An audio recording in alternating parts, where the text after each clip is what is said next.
Hello दोस्तों नमस्कार, कैसे हैं आप सब? आपका स्वागत है मेरे यूट्यूब चैनल में जहाँ पे हम फॉरेक्स ट्रेडिंग के बारे में बात करते हैं कि हम फॉरेक्स ट्रेडिंग ऑटोमेशन के थ्रू कैसे कर सकते हैं। दोस्तों आज का वीडियो ये वाला एफएक्स सेमिनार जो कि प्रोडक्ट कोड है, हम इसके ऊपर बना रहे हैं, इसका रिव्यू कर रहे हैं क्योंकि हम इसको 6 महीने कंप्लीट कर चुके हैं या करने वाले हैं। हमने इसको 24 अगस्त से स्टार्ट किया था जैसे कि आप देख सकते हैं और आज 23 फरवरी है। तो कल 24 को मतलब 6 महीने हो जाएँगे। तो क्योंकि 24 कल और परसों क्योंकि मार्केट बंद रहता है और आज फ्राइडे है तो मैं ये वीडियो आज ही बना रहा हूँ। 6 महीने कंप्लीट हम लोग इसको कर चुके हैं। चलिए इसको स्टार्ट करते हैं यहाँ से और साथ में ही मैं आपसे बात भी करता रहूँगा। तो दोस्तों इनिशियली हमने इसको 1000 से हमने स्टार्ट किया था और इनिशियली हमने इसमें 4 पेयर हमने ट्रेड किए थे। और 4 पेयर वैसे इसके लिए रिकमेंडेशन है मिनिमम 500 टू 700 पर पेयर, 1 पेयर के लिए और आइडियली जो बेटर रहेगा वो 1000 पर पेयर है। लेकिन फिर भी हमने 1000 के ऊपर जहाँ पे 1 पेयर को रिकमेंड कर रहा हूँ, वहीं पे हमने 1000 पे हमने 4 पेयर्स हमने ट्रेड करे।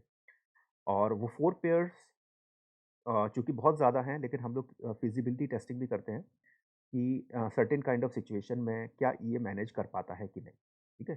कितना ड्रॉडाउन जाता है, देखिए ड्रॉडाउन थोड़ा कम, थोड़ा ज़्यादा हो सकता है ना? क्योंकि आप गाड़ी में जितना पेट्रोल डालोगे, गाड़ी उतनी ही चलेगी। तो हमने क्योंकि गाड़ी में पेट्रोल कम डाला था, तो गाड़ी हमारी चली, बिल्कुल चली, लेकिन हाँ थोड़ी-सी प्रॉब्लम ज़रूर हुई। थोड़ा-सा फ्लोटिंग क्योंकि हम 4 पेयर यूज़ कर रहे थे 1000 पे, तो फ्लोटिंग थोड़ा-सा रहा। इसीलिए हम लोग सजेस्ट करते हैं कि ये हमारी टेस्टिंग के लिए है, लेकिन अपने यूज़र्स के लिए हम लोग रिकमेंड करते हैं 1000 पर पेयर और नहीं तो 500 टू 700 पर पेयर एट लीस्ट, ठीक है? और रिकमेंडेड है 1000 बट 500 टू 700 मिनिमम सजेस्ट करते हैं। तो हम इसको 4 पेयर कर रहे थे जब थोड़ा-सा फ्लोटिंग थोड़ा-सा नेगेटिव थोड़ा-सा ज़्यादा हुआ क्योंकि हम इसका माईएफएक्स बुक भी शेयर कर रहे थे। इसीलिए हमने उसमें से हमने फिर 1 या 2 1 पेयर हमने फिर हटा दिया था उस टाइम। फिर हमने 3 पेयर पे ही ट्रेड करना कंटिन्यू किया क्योंकि कुछ रनिंग ट्रेड्स भी चल रही थी और फिर धीरे-धीरे जब थोड़ा-सा अकाउंट और हो गया तो हमने 1 पेयर और ऐड कर दिया। तो अभी अभी के हिसाब से आप मान सकते हैं कि 500 पर पेयर के हिसाब से अभी हम ट्रेड कर रहे हैं। और जनरली मैं ये देखता हूँ, मैं ये कोशिश करता हूँ कि पेयर्स वैसे ही लूँ जो कि बहुत ज़्यादा वोलेटाइल ना हो क्योंकि बहुत ज़्यादा वोलेटाइल का मतलब ये नहीं है कि ये मैनेज नहीं कर पाएगा। लेकिन आप देखते हैं कि कभी-कभी आपका स्टॉप लॉस हंट करने के लिए मार्केट स्पाइक देता है और बहुत लंबी विक देता है। यानी वो एग्ज़ैक्टली उसका प्राइस नहीं है लेकिन वो स्टॉप लॉस हंट करता है, ठीक है? तो वैसी काइंड ऑफ सिचुएशन के लिए हम लोग कोशिश करते हैं कि पेयर्स वैसे लें जो कि मीडियम वोलेटाइल हों, है ना? जिनका थोड़ा बहुत आगे-पीछे अता-पता चले। और आप देख सकते हैं कि इसके अंदर डायनामिक स्टॉप लॉस भी है। डायनामिक स्टॉप लॉस का ये मतलब नहीं है कि हर ट्रेड पे ये स्टॉप लॉस लेगा, ठीक है? क्योंकि ये मल्टीपल मल्टीपल ट्रेड्स लेता है। लेकिन इसमें डायनामिक स्टॉप लॉस का मतलब ये है कि ये आपका इनविजिबल भी रहता है, ठीक है? स्टॉप लॉस ज़रूर है इसमें और स्टॉप लॉस एक सर्टेन अमाउंट के बाद ट्रिगर भी हो जाता है। लेकिन जनरली ये एक्सपर्ट एडवाइज़र सारी चीज़ें मैनेज कर लेता है। ये सेल्फ एडेप्टिव स्ट्रैटेजी के ऊपर काम करता है, जो कि मार्केट की सिचुएशन के हिसाब से, मार्केट के मूवमेंट के हिसाब से अपनी स्ट्रैटेजीज़ को खुद ही एग्ज़ीक्यूट करके खुद ही अ एग्ज़ीक्यूट करता है और खुद ही उसमें से एग्ज़िट करता है, एंट्री और क्लोज़। तो जो लोग स्टॉप लॉस के लिए देख रहे हैं, तो ये एग्ज़ैक्टली वो स्टॉप लॉस नहीं है कि आप बोलें कि भई एक ट्रेड पे एक स्टॉप लॉस या फिर उस तरह से। इसके अंदर डायनामिक स्टॉप लॉस है कि जब बहुत ही एक्सट्रीम कंडीशन जब हो जाएगी, तब ज़रूर उसमें स्टॉप लॉस ट्रिगर होगा। और उसको आप वैसे कस्टमाइज़ भी कर सकते हैं, इसके अंदर ऑप्शन है, अगर आप चाहें तो उसको आप कस्टमाइज़ कर सकते हैं। अदरवाइज़ आप देख रहे हैं इसमें ज़्यादातर मैं आपको एसएल और टीपी देखो दोनों चीज़ आपको दिख रही है। क्योंकि एसएल इसके अंदर थोड़ा-सा ज़्यादा दूर होता है, लेकिन एसएल भी ट्रिगर करता है। ऑफ़ कोर्स जब ज़्यादा एसएल आपके ट्रिगर होंगे तो थोड़ा-सा आपको प्रॉफ़िट कम होगा, राइट? इसमें देखिए हर ट्रेड पे जो कि आपको विज़िबल आपको वैसे शो नहीं करेगा कि स्टॉप लॉस एग्ज़ैक्टली कहाँ पे है। लेकिन ये सारा इनविज़िबल है और कभी-कभी विज़िबल भी होता है, लेकिन ये पूरा डायनामिक है जो कि सिचुएशन के हिसाब से अपने स्टॉप लॉस को एडजस्ट करता रहता है और चेंज करता है।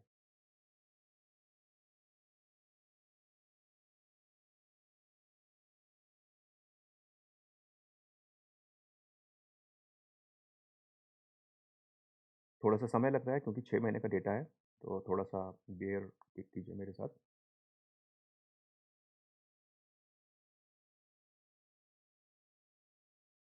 और इस पे हम कोई भी पेयर यूज़ कर सकते हैं, इसमें ऐसा नहीं कि जो पेयर मैंने लिया है, इसमें हम कोई भी पेयर यूज़ कर सकते हैं। लेकिन जैसा मैंने बताया कि हम लोग अ, पेयर्स को हमेशा थोड़ा डाइवर्सिफ़ाई करें, थोड़ा क्रॉस पेयर्स यूज़ करें।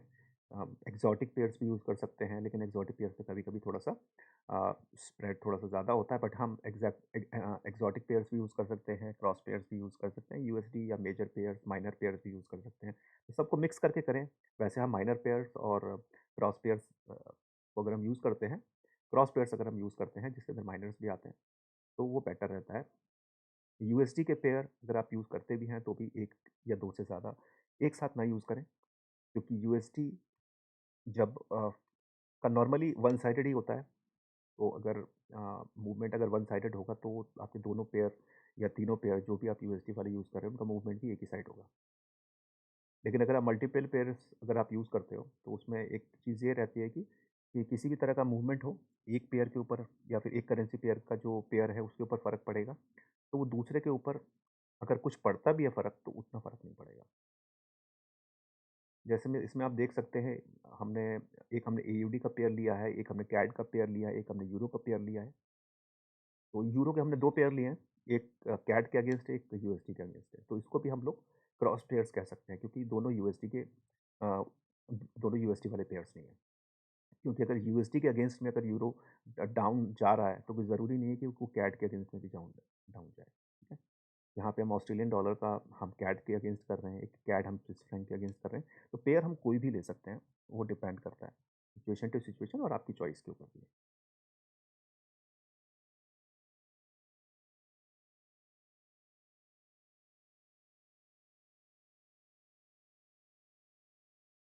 दोस्तों जो नेगेटिव फ्लोटिंग है या फिर जो ड्रॉडाउन जिसको बोलते हैं, वो एक्चुअली फॉरेक्स मार्केट की सच्चाई है। उसको आप बदल नहीं सकते हैं, उसको आप झुठला नहीं सकते हैं। या तो आप ऐसे एक्सपर्ट एडवाइज़र के साथ ट्रेड करें, जिसमें एक फ़िक्स्ड स्टॉप लॉस हो।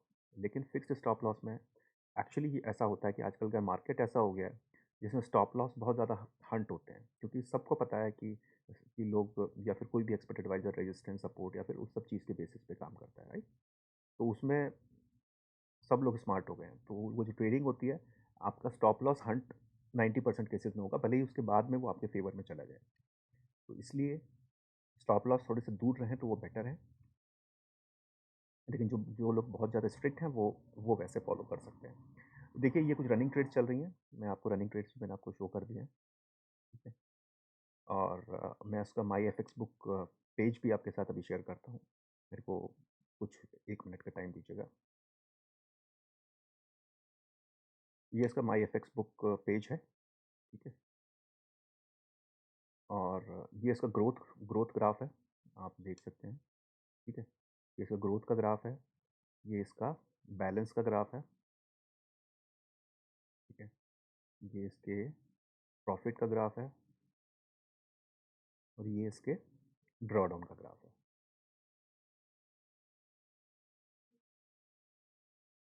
ठीक है? और अगर हम इसको देखें, तो इस वीक हमने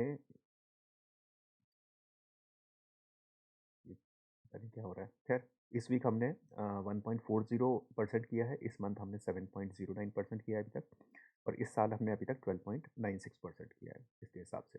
जिसके हिसाब से मंथली अराउंड 15.13% है, ड्रॉडाउन जो कि थोड़ा-सा ज़्यादा लग रहा है 48.90, जो कि डेफ़िनिटली थोड़ा-सा ज़्यादा है। लेकिन ये शायद उस वजह से है क्योंकि अ, हम 1000 के ऊपर हम 4 पेयर हम लोग उस टाइम ट्रेड कर रहे थे। ड्रॉडाउन तो कम-ज़्यादा हमेशा चलता है, लेकिन हाँ, इतना ड्रॉडाउन नहीं होना चाहिए। लेकिन हाँ, इसके पीछे जो रीज़न्स हैं, वो मैंने आपको साथ शेयर कर दिए। इसीलिए हम लोग रिकमेंड करते हैं 1000 और 500 टू 700 मिनिमम, ठीक है? अभी हम लोग जो ट्रेड जो हम लोग कर रहे हैं, वो 500 के एवरेज के हिसाब से कर रहे हैं। आपने देख ही लिया, ठीक है?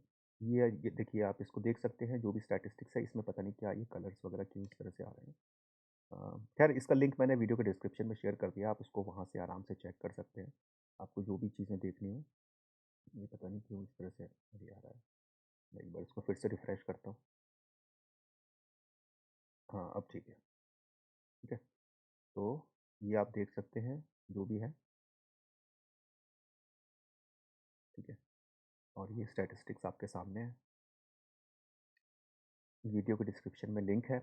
आप इस एक्सपर्ट एडवाइज़र से रिलेटेड या फिर किसी भी एक्सपर्ट एडवाइज़र जो कि मैंने अपनी यूट्यूब वीडियोज़ में अपलोड किया है यूट्यूब के चैनल में, अगर आपकी कुछ भी क्वेरीज़ होती हैं तो आप मुझे ईमेल या फिर टेलीग्राम के थ्रू मुझसे कॉन्टैक्ट कर सकते हैं। मैंने डिस्क्रिप्शन में दोनों डिटेल्स दी दी हुई हैं, प्लस इसका लिंक भी डिस्क्रिप्शन में दिया हुआ है। आप आराम से इसको चेक कर सकते हैं, आराम से देख सकते हैं और कुछ भी क्वेरीज़ होती है तो आप मुझसे पूछ सकते हैं। आज के लिए बस इतना ही। आप खुश रहें, स्वस्थ रहें, आपका दिन शुभ हो। और हमने प्रॉफ़िट हमने ये 15% के हिसाब से और हमने करीब अ, अच्छा खासा प्रॉफ़िट हमने ऑलरेडी जनरेट कर लिया है और 6 महीने कंप्लीट हो चुके हैं, तो हो सकता है कि ये लास्ट वीडियो हो एफएक्सएमएनआर का, क्योंकि 6 महीने एक अच्छा सफिशिएंट टाइम होता है किसी भी एक्सपर्ट एडवाइज़र की फिज़िबिलिटी को चेक करने के लिए अलग-अलग सिचुएशंस में। तो अब हो सकता है कि हम दूसरे एक्सपर्ट एडवाइज़र्स को टेस्ट करें, ट्रेड करें और या फिर हम इसी के साथ हम किसी दूसरे अकाउंट में, किसी दूसरे करेंसी पेयर के साथ हम लोग दूसरा अकाउंट ट्रेड करें, ठीक है? तो जैसा भी होगा मैं आपको इन्फॉर्म करता रहूँगा। और बाकी आपके कुछ भी क्वेश्चंस होते हैं तो आप मुझे ईमेल या फिर टेलीग्राम के थ्रू कॉन्टैक्ट कर सकते हैं। आपका